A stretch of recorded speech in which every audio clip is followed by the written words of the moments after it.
Hi everyone, Jim the Historian here. I just wanted to do a quick 10 good minutes on the current Russian invasion of Ukraine, breaking down what's happened so far, where the battle lines are, what the goals of each side are, and in the end, what my prediction of what's going to be happening here.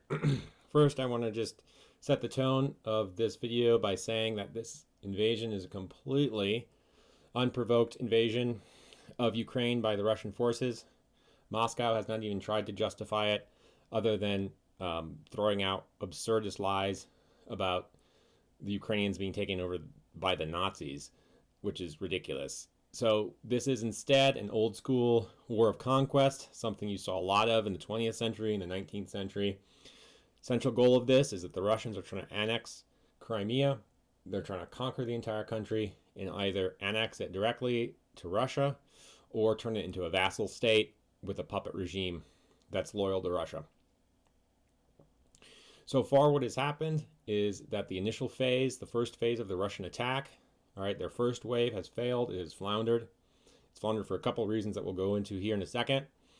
Before we do that, I just want to say on this map, this is available online. It's free to use. Red is Russian attack so far. Blue are Ukrainian defensive lines that I have gone ahead and drawn in. Everything in this map is fog of war. We don't know for sure. We're pretty confident on a lot of this stuff based on reports, but I'm not in the Russian command center nor the Ukrainian command center.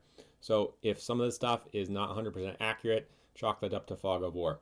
Now, what I will say right now is that the Ukrainians have done a spectacular job defending their country. Every estimate that I saw about this war was that Ukraine was going to collapse in a couple of days and that the Russian armored columns would roll the city. That's certainly what Moscow and Putin seems to have believed that the Ukrainians would not put up any fight at all. They were sorely mistaken. The Ukrainians are defending their country very heroically. What the Russians are currently trying to do is something I've titled bad blitzkrieg, meaning they're trying to use a blitzkrieg strategy of mobile warfare to conquer this country, and they're doing a terrible job at it. And you can see that if you look at this map. First of all, the Russians are attacking on 5 axes. That's too many for a successful blitzkrieg. They're attacking from the south, the east, the northeast, all right, the north, and really this kind of northwest area, and then also from the Black Sea down here, okay, into Odessa. Okay. Their forces are split too thin and too widely to execute a proper blitzkrieg. They're unable to attain air supremacy because their air elements are covering 5 different areas. Their best units are spread across 5 different areas, and in order to execute a proper blitzkrieg, you need to have the absolute cream of your military at the front of that blitzkrieg pushing it forward. The third thing that they're messing up is they're not swinging to the flanks. What I mean by that is that in a blitzkrieg, when you push past your enemy line, yes, you can go into the interior, but at some point, you have to turn back around and outflank and encircle the enemy's frontline troops. Once that's done, you can push further inland, all right? Russians are not doing that. They're essentially breaking through, and as you can see by some of these pincers, they're just pushing as far as they can into Ukraine. Those armored elements are getting cut off, they're getting isolated and then destroyed. And then the Russians have to go back to the starting off lines. This is bad blitzkrieg. The Russians are not executing a proper blitzkrieg. The other thing that has slowed this Russian attack is the complete incompetence of Russia's field-grade officer corps. Everyone loves to talk about generalship and leaders. In the end, these broad, dynamic, countrywide campaigns are driven forward and inevitably won by your field-grade officers. What I mean by that, for people who are not military history heads like me, is your lieutenants, your majors, your sergeants, your captains, your colonels. All right, those are the guys that actually make the commands to the guys to do the thing. They're the guys that do the thing to do the thing. And Russia is just got to be at the bottom of the barrel with these guys. I'll explain why in a second, but let me explain why we know they're so bad. If you look at the videos of the Russian troops moving forward, how they're deployed, all right, all I am seeing is rookie, terrible mistakes, all right, in their field grade officers. What I mean by that, let's give some examples. Russian tanks are advancing without flank support. Russian infantry is advancing in motorized vehicles without any kind of preparatory coordinated barrage of artillery.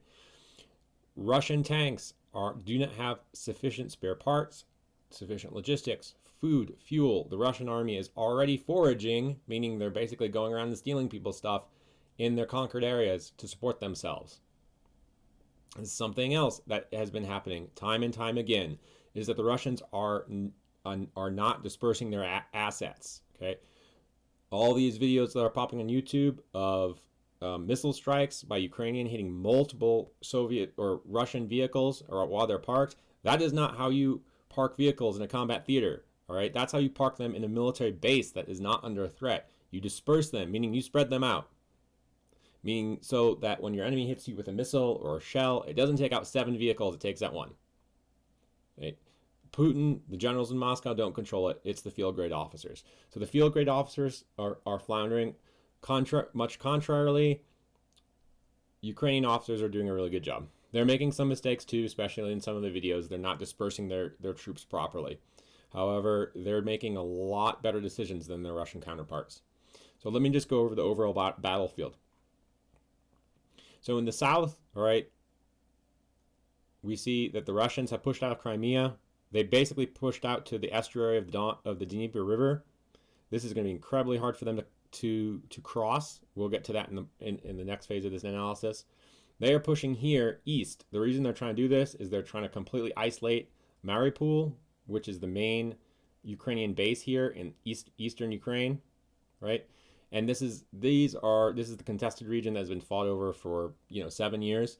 So basically what they're trying to do is they're trying to sweep over here and get in behind these lines. Okay, this area in my analysis is probably going to fall. The good news for Ukraine is that their battle line can be pulled back. If this southern part down here is captured by the Russians, which I think it will be here in the next few days, okay, the Ukrainians can still put a line of defense here, right? They can sweep it kind of like that, right? Their whole country is not going to fall. Okay? Russians are also pushing up here. Kharkiv, the nation's second largest city, okay, it's being hit pretty hard.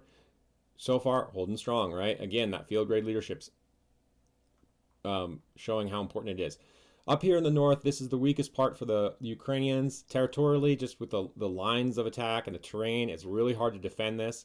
I would expect that most of this is going to fall here. As you can see, the Russians are pushing in. There's a lot of different mobile units here. It's going to be hard to maintain that defense, except here, okay, probably along here like a little salient in the Russian defense lines is going to develop. Everything else will be conquered by the Russians. However, those Russian forces, especially their logistics train, is going to be subject to continued insurgent attacks from these armed Ukrainian civilians. And that's a huge problem that right now the Russian army is dealing with. They're fighting a regular army to their front and an insurgency to the rear. That's a terrible paradigm. Okay, over here in the west, this push down south here, all right, this has been stopped cold. This is, however, where we are seeing these satellite images of the 17 and 18 mile long Russian train of military vehicles. There's talk that if Belarus enters the war, that they're going to swing their forces down into this salient down here to attack Kiev from the north, and in the end, they're trying to encircle it and attack it from 3 sides. Right? Okay, so that's basically what's going on. They're also trying to attack Odessa here in the south, all right, in an amphibious attack. That's not going well. The Russians lack the proper amphibious capacity to launch an amphibious assault, a multi-staged amphibious assault. They don't have enough ships, don't have enough naval air power. So just real fast on the priorities.